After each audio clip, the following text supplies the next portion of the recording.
Et à la une de cette édition, ce mardi, tout d'abord un message de prudence de nouveau ce matin sur les routes avec des températures négatives cette nuit et jusqu'en fin de matinée, avec également des brouillards givrants un peu partout dans la région ce matin. Il va certainement falloir gratter le pare-brise avant de démarrer. Et puis il vous faudra aussi s'armer de patience sur les routes avec de nouveau les chauffeurs routiers en action aujourd'hui. Et depuis 5 heures ce matin, ils bloquent l'accès de la plateforme multimodale de Dourges sur l'autoroute A1. D'autres blocages sont à prévoir aujourd'hui dans la région ainsi que de nouvelles opérations et escargots. Même si hier de l'avis de plusieurs automobilistes, l'impact fut tout de même assez modéré sur le trafic.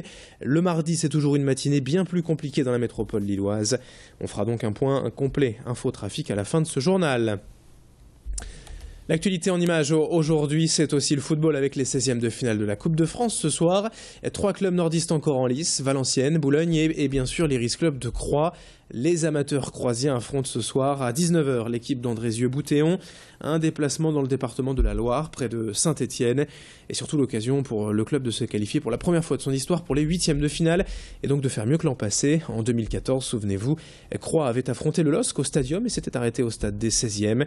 Ce soir, l'Iris Club, qui évolue d'ordinaire en CFA, la 4e division, aura un léger avantage sur son adversaire, une équipe de CFA 2, 5e division. Sur place, les Croisiens seront soutenus par une cinquantaine de supporters partis ce matin direction Andrézieux. L'équipe, elle, est partie dès hier après un dernier entraînement collectif dimanche soir qu'a suivi, et pour nous, vous l'avez vu sur ces images, Thibaut Paki. Notre journaliste a également rencontré l'attaquant de Croix, Jérémy Bekeshi. La hiérarchie veut qu'on gagne, maintenant c'est un 8e de finale, c'est la Coupe de France, c'est des petits qui passent. On verra bien ce qui se passera au fur et à mesure de ce match, mais si on réalise une bonne partie comme le match précédent, je pense qu'on a de très fortes chances de se qualifier. Qu'est-ce qu'il faut pour se rendre le match facile plutôt ? Je dirais qu'en Coupe de France, c'est beaucoup d'agressivité, beaucoup de concentration. Après, on joue avec les qualités qu'est le club, le jeu de passe, on va vite vers l'avant. Enfin, il n'y a pas vraiment de recette miracle, mais voilà, on a joué notre jeu et on est passé avec 5 buts, on a fait le boulot.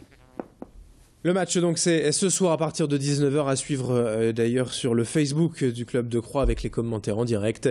Le résultat évidemment dès 6 h 30 demain matin sur Grand Lille TV. Autre image dans cette édition ce matin, l'opération de communication menée ce week-end par la communauté urbaine de Lille.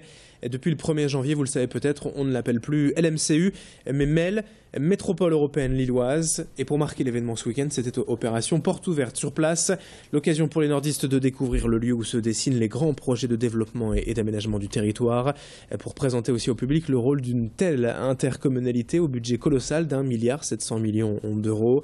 Alors pour l'occasion, plusieurs sociétés du secteur des nouvelles technologies étaient présentes afin d'illustrer tout le dynamisme entrepreneurial de la métropole lilloise, comme l'explique le président de Métropole Européenne Lilloise, Damien Castelin, au micro de Louis Caillé.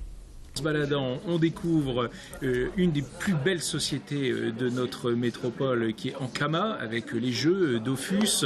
On y voit Illusion avec l'ensemble des hologrammes. On peut y trouver des caméras à 360 degrés, des imprimantes 3D, de la robotique.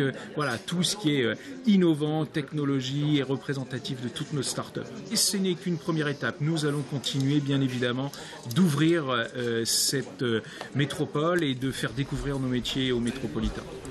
7h19 en direct sur Grand Lille TV et on enchaîne ce matin avec la question du jour. Grand Lille TV Métropolis, à l'heure du tout internet aujourd'hui à travers le monde, des failles apparaissent tout de même parfois au sein des réseaux. La vie privée des utilisateurs peut être remise en cause, mais aussi la sécurité d'un État, avec le recrutement des terroristes directement en ligne. Alors selon vous, faut-il un contrôle plus strict d'Internet, notamment un contrôle policier? Réponse sur la question du jour.net et via les Facebook officiels de Grand Lille TV et de Métropolis. On termine cette édition avec le portrait d'une jeune start-up lilloise, Room for Day, qui se positionne sur le secteur de l'hôtellerie de jour, avec pour ambition de révolutionner ce secteur. Fondée en 2011 par Stéphane Branc, elle emploie aujourd'hui 5 personnes. Elle est présente dans 7 pays européens. L'idée en fait, c'est de proposer de réserver des espaces comme les chambres ou les salles de réunion sur des créneaux horaires limités pour profiter de différents services à la carte.